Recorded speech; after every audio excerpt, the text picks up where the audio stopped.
तो जी बिहार में एक बार फिर खेला हुई गवाह है।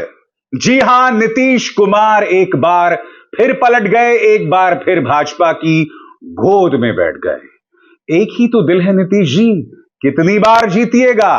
पहली बार आपने तब जीता था जब आपने यह कहा था। जी हां, आप वहां नहीं रुके थे, आपने उसी बात को दोबारा दोहराया था। आपने फिर यह कहा था और यह तक कह दिया था कि मर जाएंगे मगर भाजपा के पास नहीं जाएंगे। सुनिए, मर जाना कबूल है, उनके साथ जाना हमको कभी कबूल नहीं है, यह अच्छी तरह जान लीजिए। मगर आज नीतीश कुमार पत्रकारों के सामने आए और कहा कि गठबंधन में वो बात नहीं बन रही है। आप एक चीज नोटिस करेंगे जब मैं उनका बयान सुनाऊंगा दोस्तों, अक्सर क्या होता है जब आप पुराना गठबंधन छोड़ते हैं ना, तो पुराने गठबंधन को गालियां देते हैं। शायद नीतीश कुमार की आंखों में थोड़ी सी शर्म बची हो या थोड़ा सा पानी बचा हो, जिसकी वजह से वो ये सब नहीं कह पाए। आज पत्रकारों के सामने उन्होंने जिस तरह से बात रखी, देखिएगा नीतीश कुमार खुद शर्मिंदगी महसूस कर रहे हैं कि आखिर कितनी बार पलटी मारिएगा जी।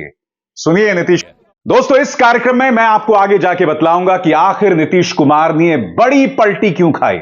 हालांकि इसका इशारा मैं आपको अपने कार्यक्रम में पहले कर चुका हूं कि वो ऐसा फैसला क्यों कर रहे हैं, उसकी हम चर्चा करेंगे। मगर आज जनता दल यूनाइटेड के कई नेताओं का जो दोहरा मापदंड है वो सामने उभर कर आया।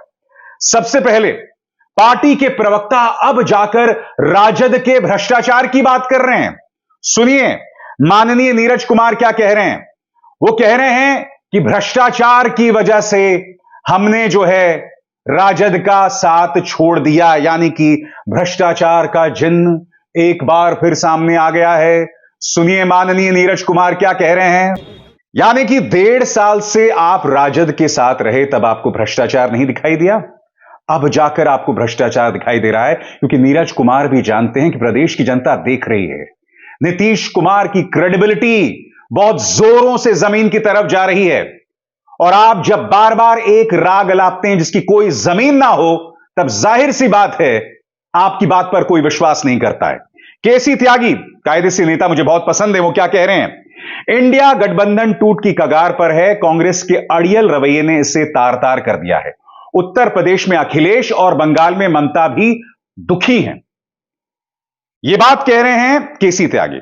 अब ऐसे में केसी त्यागी से एक सवाल जिस पर मैं चाहूंगा आप गौर कीजिए। चाहे ममता बनर्जी हो चाहे अखिलेश यादव हो, हालांकि मैं बता दूं अखिलेश यादव ने कांग्रेस को 11 सीटें दी हैं।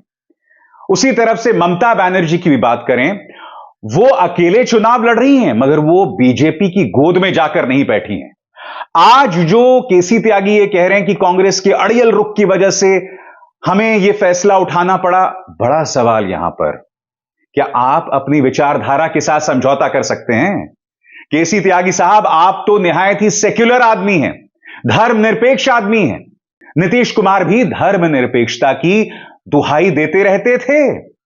सिर्फ इसलिए कि कांग्रेस का अड़ियल रवैया था, आपने गठबंधन को तोड़ दिया और भाजपा की गोद में जाके बैठ गए। भाई, आप वही कर सकते थे जो बात ममता ने की या फिर आम आदमी पार्टी ने पंजाब में की। आप कांग्रेस के साथ गठबंधन ना करते, क्योंकि इसमें दो राय नहीं है कि कांग्रेस को अब भी लग रहा है कि वो 80 के दशक में है या साल 2004 से 2014 के बीच में है, जहां वो सत्ता में है, और उसका वो अहंकार सामने उभर कर आता रहता है। और मैंने आपको इसी मंच पर बताया था कि चाहे अधीर रंजन चौधरी हो, अजय राय हो, कमलनाथ हो, इन तमाम नेताओं की वजह से कांग्रेस को जबरदस्त नुकसान हो रहा है, तमाम उन राज्यों में जहां पर उनका गठबंधन है या हो सकता है, इसमें दो राय नहीं है। मगर अगर कांग्रेस के अड़ियल रवैये की दुहाई देनी थी तो आप उन्हें कोई सीटें ना देते, सीधी सी बात हो सकती है, और तेजस्वी भी आपकी बात मान जाते। हकीकत कुछ और है दोस्तों। मैं आपका परिचय दो लोगों से करवाना चाहूंगा आपकी स्क्रीन पर। यह हैं अशोक चौधरी, जो पहले कांग्रेस में नेता हुआ करते थे, और यह हैं विजय चौधरी, जो कि वित्त मंत्री हैं बिहार के। दोनों अब जनता दल यूनाइटेड में हैं।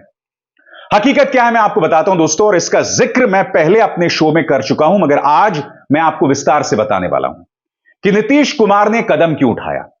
इसकी वजह ये दो नेता हैं, ये दो नेता जो लगातार नीतीश कुमार के स्वास्थ्य का फायदा उठाते रहे, उनके खराब स्वास्थ्य का फायदा उठाते रहे, उन्हें यह लगातार बताते रहे कि देखिए राम मंदिर के उद्घाटन के बाद और उससे पहले भी जो तमाम घटनाक्रम चल रहा है, अगर आपने राजद के साथ चुनाव लड़ा तो आपको 6 सीटें भी नहीं मिलेंगी। अब हो सकता है यह बात सही हो, मगर यह भी हो सकता है कि यह बात गलत हो। मगर बड़ी बात कि आप अभी से भविष्यवाणी कैसे कर सकते हैं। और उससे भी बड़ी बात, अगर भाजपा को लग रहा था कि राम मंदिर के आधार पर उसे वोट्स मिल रहे थे, अपने दम पर उसे 400 सीटें मिल रही थी, तो भाई नीतीश कुमार, जिनके बारे में अमित शाह ने कहा था कि भाई सवाल ही नहीं हम अपने पार्टी में शामिल करें, उन्हें आप अपने खेमे में क्यों शामिल कर रहे हैं भला? याद है कि नहीं आपको अमित शाह ने क्या कहा था? फिर सुनते हैं। एक बात स्पष्ट कर देता हूं, किसी के मन में यह संशय हो कि चुनाव के परिणामों के बाद नीतीश बाबू को फिर से भाजपा एनडीए में लेगी, तो मैं बिहार की जनता को स्पष्ट कह देना चाहता हूं और लल्लन बाबू को भी स्पष्ट कहना चाहता हूं, आप लोगों के लिए भाजपा के दरवाजे हमेशा के लिए बंद हो चुके हैं। तो यहां पर विरोधाभास दिखाई देता है। एक तरफ भाजपा नीतीश कुमार से हाथ मिलाना चाहती है, यानी कि राम फैक्टर को लेकर उसमें विश्वास नहीं है, उसे नहीं लगता कि अपने दम पर वो अगर चुनाव लड़े तो बिहार में उसे 30-35 सीटें मिल सकती हैं। और दूसरी तरफ अशोक चौधरी और विजय चौधरी नीतीश कुमार को लगातार समझा रहे थे कि भाई राम वेव है, राम के नाम पर लहर है, इसीलिए आप भाजपा से हाथ मिला लीजिए। मगर आपके जहन में एक और सवाल होगा कि आखिर विजय चौधरी और अशोक चौधरी ये काम क्यों कर रहे हैं? आपको एक बात याद रखनी पड़ेगी दोस्तों, अगर आप भाजपा के साथ दो हाथ करना चाहते हैं ना, भूल जाइए राजनीतिक विरोधी के तौर पर भी, अगर आप पत्रकार होने के नाते भी इस सरकार से सवाल उठाना चाहते हैं, तो आपका दामन होना चाहिए पाक साफ। आज की तारीख में भाजपा के सामने वही खड़ा रह सकता है, चाहे वो राजनेता हो, या वही सवाल कर सकता है, चाहे वो पत्रकार हो, जिसका दामन पाक साफ हो, जिसकी अलमारी में एक भी गुप्त राज ना हो, जिसका सहारा लेके भाजपा आपको ब्लैकमेल कर सकती है, एजेंसीज आप पर छोड़ी जा सकती हैं। मैं आपको एक छोटी सी मिसाल देता हूं ना, आप मेरी बात कर लीजिए। इनकम टैक्स के जरिए झूठा केस हम पर फाइल किया गया, ईडी ने मुझसे पूछताछ की, मेरे घर पर anti terror cell, Delhi police की एंटी टेरर सेल मेरे घर में घुस गई, मेरे बारे में कहा जाते रहा कि भाई चाइना से पैसा लिया, चाइना से पैसा लिया है, कोई सबूत नहीं। क्या मैंने इस सरकार से सवाल पूछना बंद किया? बिल्कुल नहीं बंद किया। क्यों? विश्वास अपनी ईमानदारी पर। और जाहिर सी बात है, वो लोग इस सरकार से सवाल नहीं कर सकते जिनके बैंक अकाउंट्स में कई राज छुपे हुए हैं। विदेशों में कई लोगों के बैंक अकाउंट्स हैं, या कई राज विदेशों में छुपे हुए हैं, या द्वारका में कोई राज छुपा हुआ है। जिन लोगों के ये राज हैं, वो भाजपा से सवाल नहीं कर सकते। अब मैं ये तो नहीं कह रहा हूं कि विजय चौधरी और अशोक चौधरी की कोई कमजोर नब्ज भाजपा के हाथ में रही होगी, नहीं, बिल्कुल नहीं कह रहा हूं। मगर बड़ा सवाल यह कि अगर भाजपा खुद राम लहर को लेकर बिहार में कॉन्फिडेंट नहीं है, बिहार में आत्मविश्वास नहीं है, तो फिर यह बात विजय चौधरी और अशोक चौधरी लगातार नीतीश कुमार को क्यों कह रहे हैं?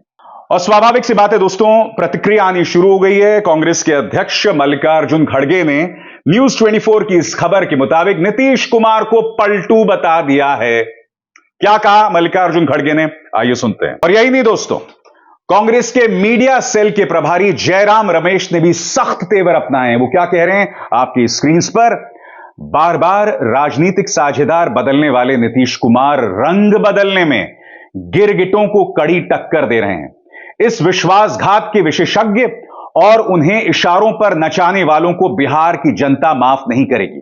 बिल्कुल साफ है कि भारत जोड़ो न्याय यात्रा से प्रधानमंत्री और भाजपा घबराए हुए हैं और उससे ध्यान हटाने के लिए यह राजनीतिक ड्रामा रचा गया है। दोस्तों, आपको समझना पड़ेगा कि नीतीश कुमार के इस कदम से यकीनन उनके राजनीतिक चरित्र पर पलटू का ठप्पा लग गया है। और दूसरी तरफ तेजस्वी लगातार मुद्दों की बात कर रहे हैं।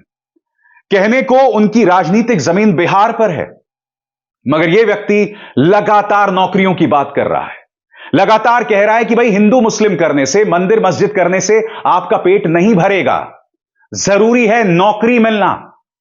सुनिए अभी एक ही दिन पहले उन्होंने क्या कहा था। हम पहले भी कहते थे, अभी भी कहते हैं कि सबसे बड़ा अगर कोई दुश्मन है तो बेरोजगारी ही सबसे बड़ा दुश्मन है। और इसके लिए लगातार हमारी सरकार ने ऐतिहासिक कार्य भी किए।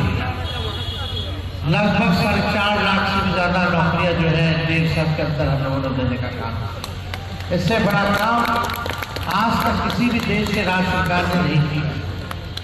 और ये सिलसिला रुका नहीं, ये सिलसिला लगातार आगे चलता रहेगा। हम सब लोग ने जो कमिटमेंट किया था उस चीज को हम लोग पूरा करें। और यही वजह है कि तेजस्वी यादव का जो कद है वो लगातार बिहार में बढ़ता जा रहा है। आने वाले दिनों में तेजस्वी यादव और कांग्रेस के बीच में जो भी गठबंधन होता है, वहां के जो राजनीतिक दलों में जो भी साठगांठ होती है, उसमें तेजस्वी यादव को केंद्र में होना होगा, धुरी होना पड़ेगा, तब जाकर महागठबंधन को फायदा मिलेगा। इसमें दो राय नहीं है दोस्तों कि नीतीश कुमार के छोड़ के जाने को लेकर करारा झटका लगा है महागठबंधन को लेकर, क्योंकि नीतीश कुमार की जनता दल यूनाइटेड की अब भी जमीन पर पैठ है, उसे नजरअंदाज नहीं किया जा सकता।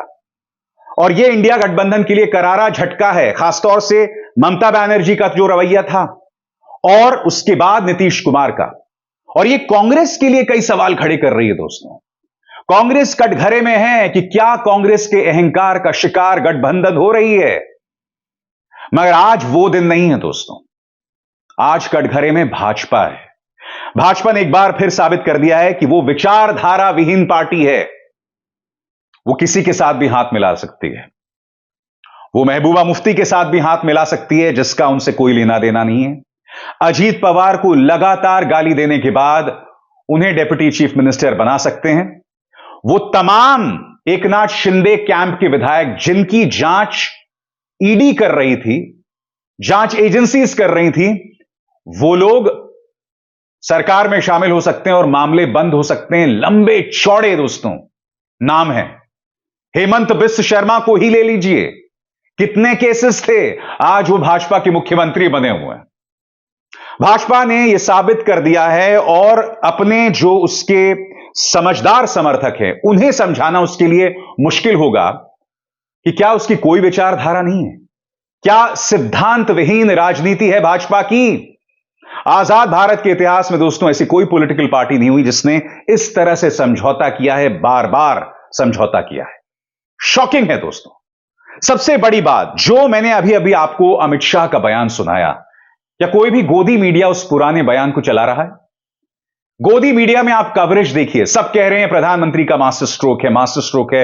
यकीनन राजनीतिक मास्टर स्ट्रोक है, मगर राजनीति में कुछ मर्यादाएं भी तो होनी चाहिए। बड़ा सवाल यहां पर आखिर क्यों बगैर सिद्धांतों के यहां पर चला जा रहा है, आखिर क्यों गोदी मीडिया यह सवाल नहीं करता। हकीकत यह है दोस्तों कि जहां नीतीश कुमार ने खुद को राजनीतिक तौर पर एक हल्का आदमी साबित किया है, वहीं भारतीय जनता पार्टी ने भी साबित कर दिया है कि उसके लिए ना राष्ट्रवाद के कोई मायने हैं, ना श्री राम के कोई मायने हैं। उसके लिए मायने अगर कुछ रखता है तो सत्ता में बने रहना। वरना इसी नीतीश कुमार के बारे में न जाने क्या क्या कहा था। याद है आपको, अभी कुछ ही दिनों पहले विधानसभा में नीतीश कुमार के एक बयान को लेकर किस तरह से बवाल किया था भाजपा और उसकी समर्थक मीडिया ने। क्या गोदी मीडिया नीतीश कुमार का वो पुराना बयान चला रही है? अब नहीं चला रही है ना। यानी कि मीडिया सवाल नहीं करेगा और भाजपा को भी कोई दिक्कत नहीं है। इसीलिए भाजपा को भी ढोंग बंद करना चाहिए देशभक्ति का, राष्ट्रवाद का, पाकिस्तान चले जाओ का, या फिर हमारे श्री राम के नाम पर वोट बटोरने का।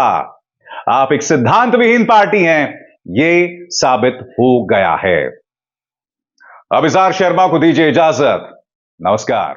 स्वतंत्र और आजाद पत्रकारिता का समर्थन कीजिए, सच में मेरा साथी बनिए। बहुत आसान है दोस्तों, इस ज्वाइन बटन को दबाइए और आपके सामने आएंगे ये 3 विकल्प, इनमें से एक चुनिए और सच के इस सफर में मेरा साथी बनिए।